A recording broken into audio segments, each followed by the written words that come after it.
Well, the headline for the fixture at Loftus read Continental Giants meeting in Pretoria, while for the meeting at Soccer City between Orlando Pirates versus Pyramid FC read Tradition versus Ambition. Well, we all know now that the first leg of the semi-final of the premium continental competition in Africa has ended in a goalless draw. I think the one in Pretoria was a painfully boring one, while the second fixture in Johannesburg, FNB, or you can say Soccer City, was an exciting, entertaining draw at least.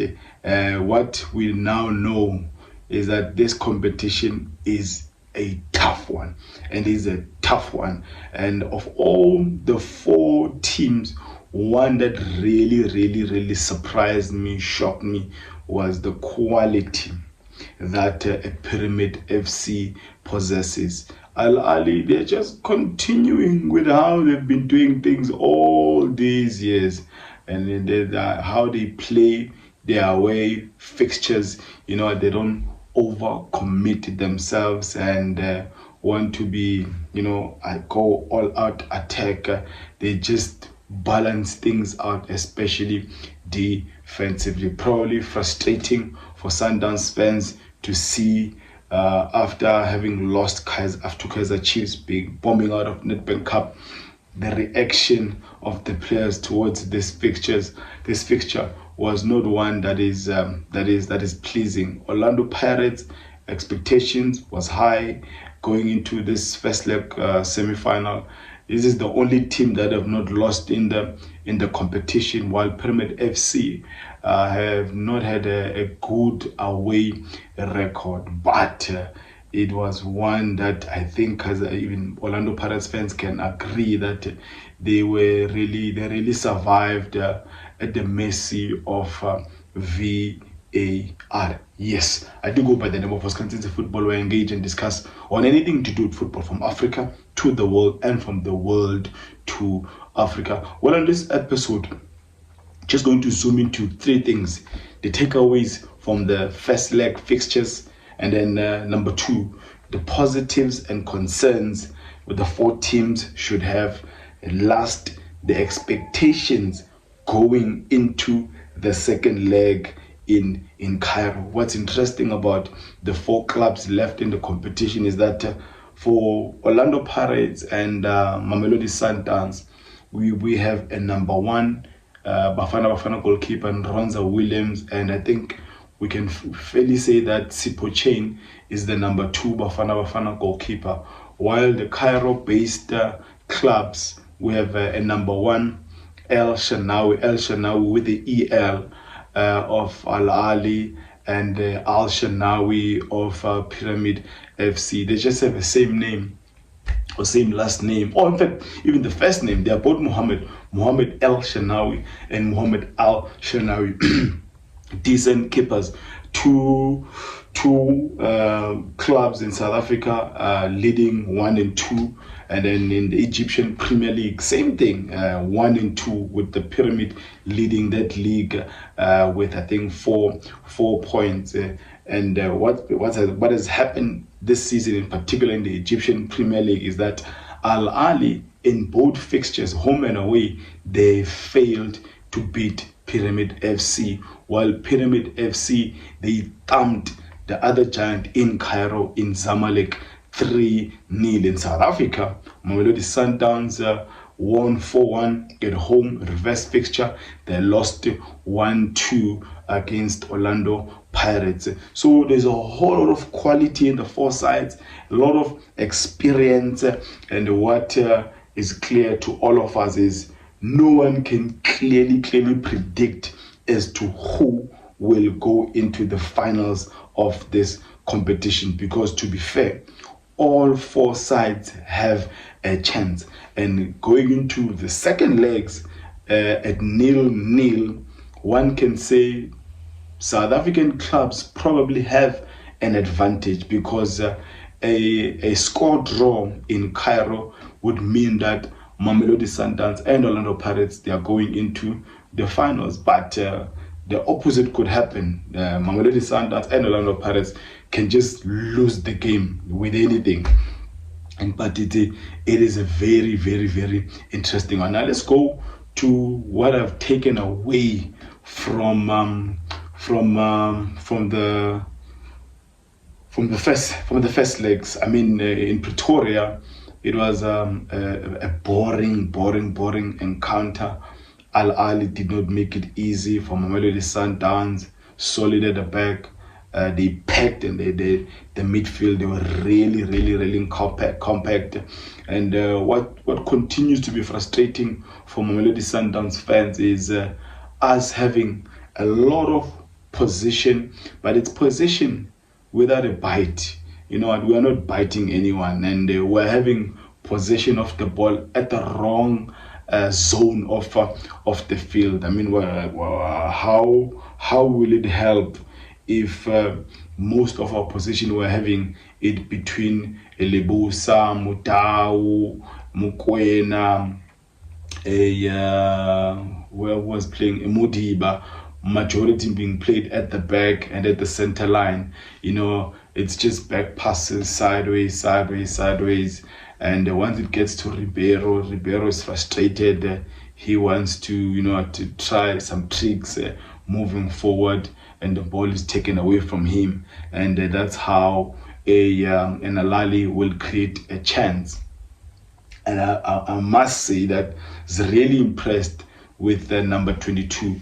Sure, he was, I think, a standout player for Al-Ali. Standout player on our side. I think Modiba is hungrier again, and you could tell that he was not just a traditional left back. At some point he inverted in, assisted in the middle, and he with the Modiba you'll always have a forward pass, unlike Enalende who's comfortable, sideways back pass, but Modiba is braver, if there is such an English word, but I know you understand me very, very well. And a takeaway from the Pyramids Orlando Pirates game, an entertaining 0-0, and because I was at the stadium in Loftus, Pretoria, and with the guys I quickly had to go to some Shisanyama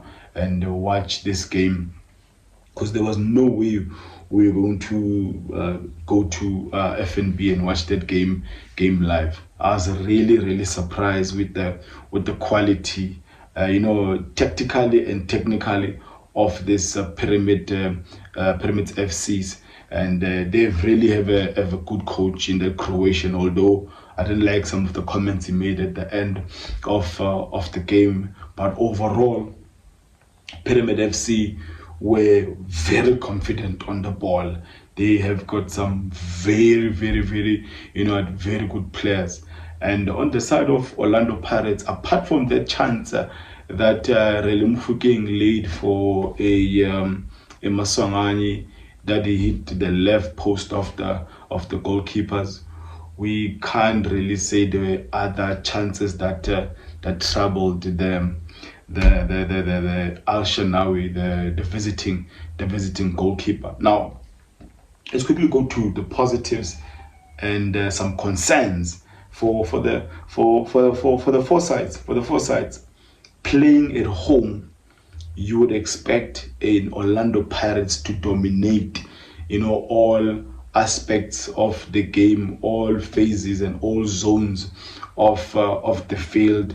But it was not the case, because Pyramid FC really came to South Africa to at least score a goal or two, and they did. Unfortunately, they were both overturned by VAR, and I should say they were rightly judged. That is an offside position, because Mbegezeli Mbogazi didn't deliberately play the ball back, and it was unintentional. So the boy jumped, so rightly judged.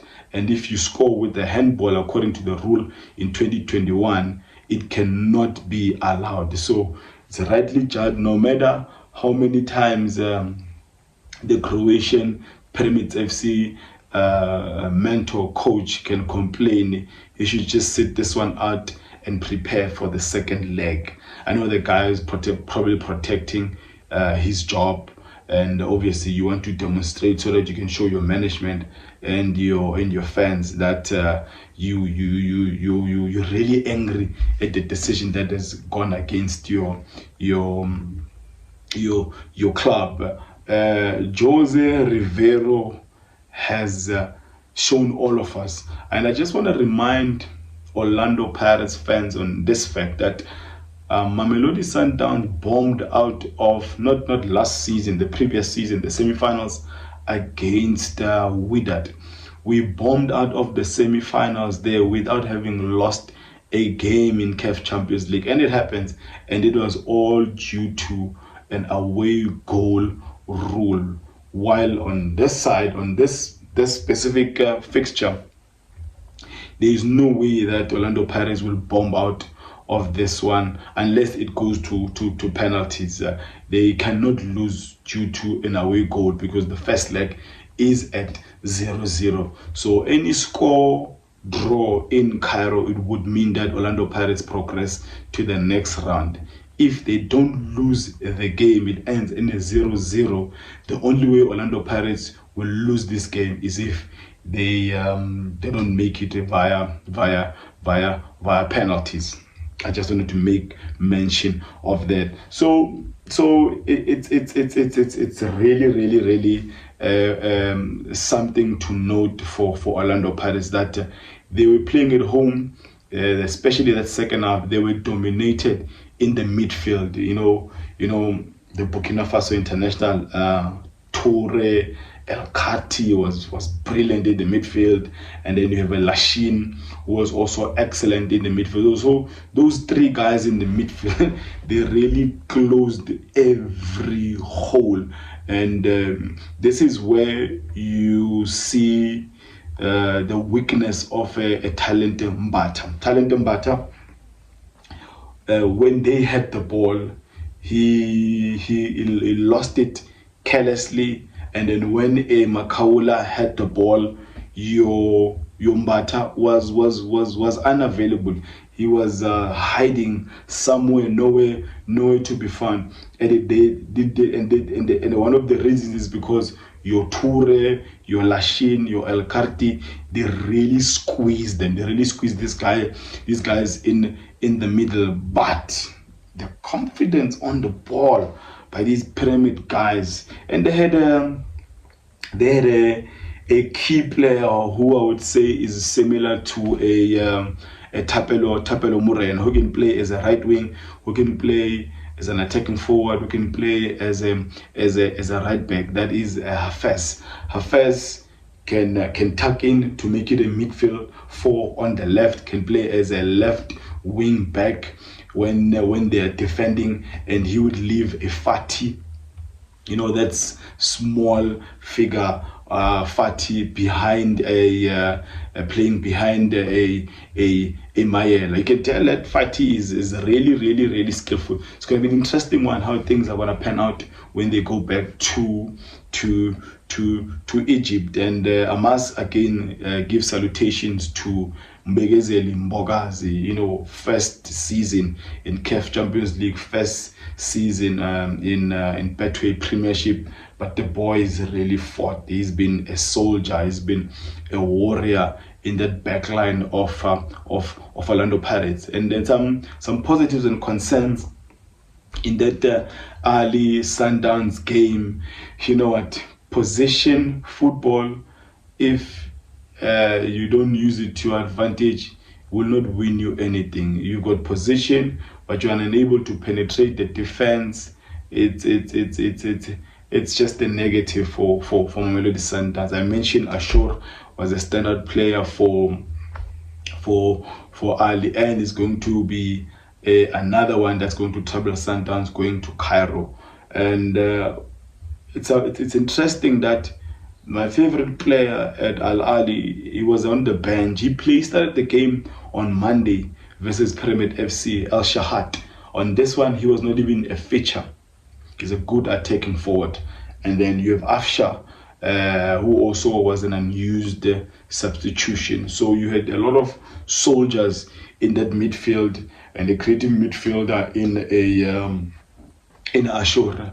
Abdul, I really don't rate the striker they have currently. I think the guy hasn't scored a goal in about 12 games, so he's low in confidence. And and one big positive for Mamelodi Sundowns is the return of Themba Mshishi Zwane, how he was received by the supporters. You could even tell the bench of Ahly, they were already starting communicating messages to the players that the guy we didn't even plan for is back. I mean, the guy has been out for over 7 months since the injury sustained at Brazzaville, Congo, for Bafana, and playing for Bafana. So that's a big positive for Themba Mshishi Zwane. But another concern I have is the substitutions that Miguel Cardoso keeps on making. You are taking out Shalulile, and then you're putting in Reyners and a Sales. Players who have not really combined well. I would have understood if you threw in a Sales and a Reyners and probably compromised or sacrificed rather an Adams in the midfield or another defender. You take out the like for likes, and just didn't make sense. And the late substitution of Mudiba for T1, unless there was a knock on Mudiba, because I mean it was already on the 80-something minute. So I was like, what's the point of, or maybe he was just protecting the 0 he's got, because probably Mamelodi Sundowns see this as an advantage of going to Cairo, having not considered. Now, let's go to the expectations of this game. You have a Pirates who employed that 3-5-2 system against Sundowns at FNB, scoring early 2-1 with a Mahopa being used as an outlet and Mufukeng playing just behind him. Well, not centrally or vertically, but coming from the side. A midfield 5 of Hoto on the left, Van Rooyen on the right, with Makaula Mbata and Dlamini probably being the most advanced midfielder. But the intention here is to pack and make the midfield as compact as you can, close all the holes. So Pyramid FC plays similarly to Mamelodi Sundowns when Mamelodi Sundowns is playing when. At this point in time, we are not. So I'm expecting the same thing for Orlando Pirates going up north. And I think Mabasa and Kota will not start this game in Cairo. And this system I just mentioned worked for Orlando Pirates in a hostile environment in Algeria, and now going to Cairo, the advantage for Orlando Pirates is that they will not be playing in a hostile environment, because Pyramid FC, they don't have fans. I mean literally, they don't have fans. If Mamelodi Sundowns, they say we have 57 fans, I think Pyramid FC probably have 3 fans. It's family members only. They literally don't have fans. So there won't be any hostility towards Orlando Pirates going into that game. And if they have any Orlando Pirates fans traveling, there might actually be more than the Pyramid FC fans. But Pyramid FC is an ambitious club. They want to make history, a club only established just yesterday, 2008. So if you go to the Ahly Sundowns game in Cairo, there Sundowns, they're going to encounter hostility that they've been seeing for the past 3-4 years, and it won't be different on this one. Friday night, it's going to be packed. It's going to be in a hostile environment. But the players in this one, they know each other. And I must applaud Ahly fans who traveled to South Africa, unlike the Algerians and the Tunisians who came here and messed things around, vandalized infrastructure, messed around at the stadium. The Ahly fans have been traveling for a while, and they are well behaved. Salute to all of you guys. And this also says that if we decide to travel up north, Cairo, we will probably be received in a similar fashion, and our lives won't be endangered like we've seen with the other guys who come here in South Africa. The only hope for Mamelodi Sundowns they can have is the performance that Miguel Cardoso, demonstrated through his boys in Tunis against Esperance. If Mamelodi Sundowns goes to Cairo and play exactly the same fashion they did in Tunis, then they have a chance of actually scoring. It's going to be interesting how Kola is going to approach this game. If it's an open game, then Mamelodi Sundowns will definitely score. And if the game ends in a score draw, Mamelodi Sundowns are going into the finals. So CAF Champions League semi-final knockout stages is different from how it is in Europe. I'm not sure if the away goal thing is a factor in how these teams play, because I mean, with Pyramid FC being an exception, they didn't come here to defend. They were just solid in all zones, in all phases. Their defense, their midfield, and they've got a good striker. Fiston Mayela, he should be shooting himself on the foot, because the one chance he had, a header, I don't know what was he thinking, but he hit it over the crossbar. But overall, as a Sundowns fans, I would prefer to play Orlando Pirates, not because they are a South African club, but because a Pyramid FC going into the finals. Damn, what I saw at Soccer City against Pirates, that team is good. They are fearless, they are confident, they've got good quality in midfield. They've got good left and right back, and they don't mind conceding, because it's almost like they believe that they're going to score. They've got this belief that they're going to score. It's difficult to, for me, the Sundowns fan, I would not want Sundowns to go to penalties. I'd rather lose the game in 90 minutes or in extra time than to go in penalties, because penalties for Sundowns fans, they are the worst. They are the worst. So Mamelodi Sundowns should go to Cairo, attempt to score a goal or two, and obviously attempt by all means not to concede anything. The central pairing of Kekana and Lebusa should continue, unless he wants to play a back three, but we are happy with what we have seen. And Orlando Pirates, the 3-5-2 that has worked for them against MC Alger, against Sundowns, they should continue with it and pack the midfield, because what I saw with Lachine, Havez, and mind you, these guys, they are left winger. Is it a left winger or right winger? Ibrahim Adel. He scores, he creates, he's assisted a lot of goals for Fiston Mayel. I think he didn't come to South Africa because of injury. He didn't even travel.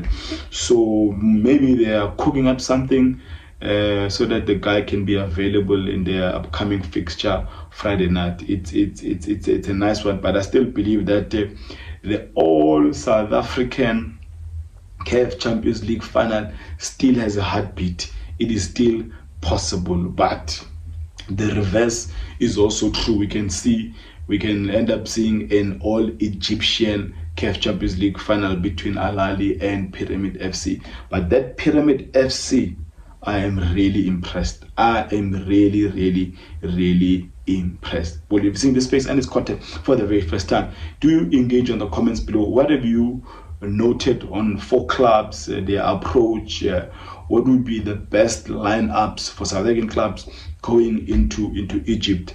Yes, as I said, there won't be any hostile environment for Orlando Pirates against Pyramid FC, but there is going to be hostility waiting for Mamelodi Sundowns and Cairo, but they are used to this now. It's no longer like it was in the beginning. So experience of Mshishi is going to be a plus. What do you think about Mshishi? Should he start this one, or we risk losing him early again to an injury? I mean, if you've not played for over 7 months and I throw you into the deep end, is he a starter, or maybe should he just start on the bench? But seeing him back is one that is refreshing and giving us a lot of hope at the tail end of the season. Now let me end it there by declaring, may my God bless you all.